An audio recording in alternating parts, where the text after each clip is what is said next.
Direwild is a cooperative deck-building dungeon crawl, but instead of your deck being made of swords, shields, and spells, it's made up of puppies, kittens, and the occasional T-Rex. Direwilds, Direwilds, fight for your life, cause you don't wanna die in the wild. Direwild is 2 to 4 players. The goal of this game is to defeat the evil tyrant Karn before it becomes too powerful and corrupts the land beyond repair. In order to get to him, you must defeat his minions, gain treasure, and grow stronger. You win if you manage to defeat him, but most likely he will hunt you down and crush you before you even get to his dungeon.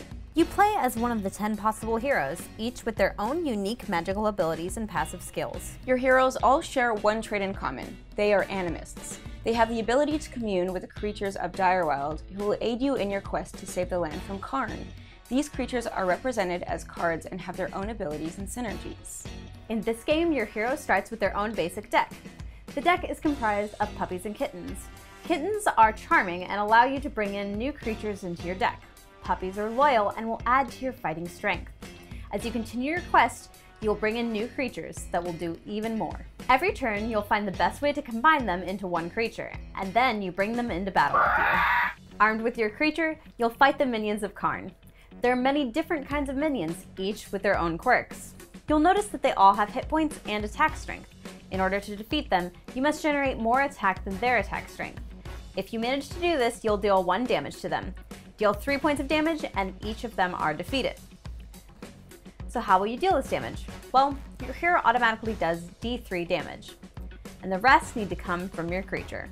This is a total of 7 attack. So first, let's go through a game turn. First, all of the unit's heroes and enemies move their stamina bar towards 0. The stamina bar is a track that alters the unit's attack based on how distracted, poisoned, or enraged they are. Then, we flip over the game's AI card. This controls all of the enemies. The first thing that happens is that Karn moves up 1 space on his trek. Oh yeah, and I guess I forgot to mention that he's hunting the heroes. If a hero takes too long to defeat the minion on the board, then Karn will show up. You do not want that. You are not ready for that.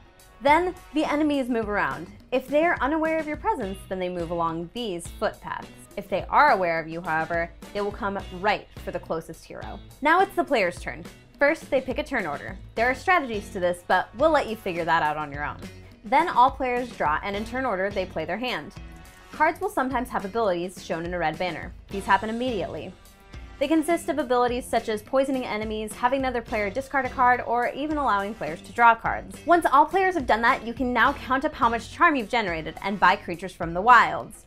You can buy any creatures shown for their purchase price, and it goes into your discard pile, or you can pay an extra charm and put it on the top of your deck.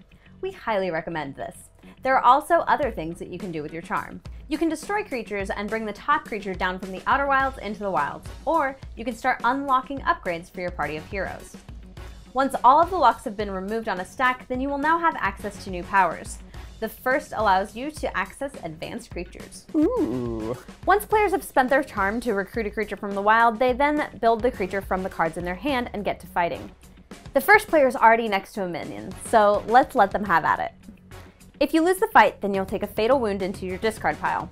If all the fatal wounds are removed during a level, then you lose the game. Don't fret though, because losing 1 battle is not a big deal. One of the great things about fighting minions is that regardless of whether you win or lose, you will distract the minion. This will make it easier for your teammates to defeat minions. Remember, teamwork is the key in Direwild. If you deal enough damage to the minion to defeat it, then that damage is sent back to the heroes as usable magic. Magic powers are a whole other fun aspect of this game. There's also a ton of treasure to pick up along the way. And that's the general game. You move through 3 lands, fighting minions, and eventually facing up to Karn in a big boss fight that has its own unique mechanics. Anytime you clear a chapter, there's a save system, where you can put your deck back in the deck boxes and save the game state for your next game night. Ooh. As you can see, Direwild is filled with adorable creatures, epic battles, and cooperative gameplay. What animals would you like to see in the game? The Kickstarter stretch goals might just add it in, so leave a comment and let us know. If you like the game, please go to www.direwild.com to be notified when the Kickstarter begins in the next few months. If you plan to attend PAX West, swing by and check out the game. Maybe you should pass the game back and forth. Okay. That'll just be like... That'll be our B-roll, is passing the game back and forth. This is so silly. Okay. Ooh!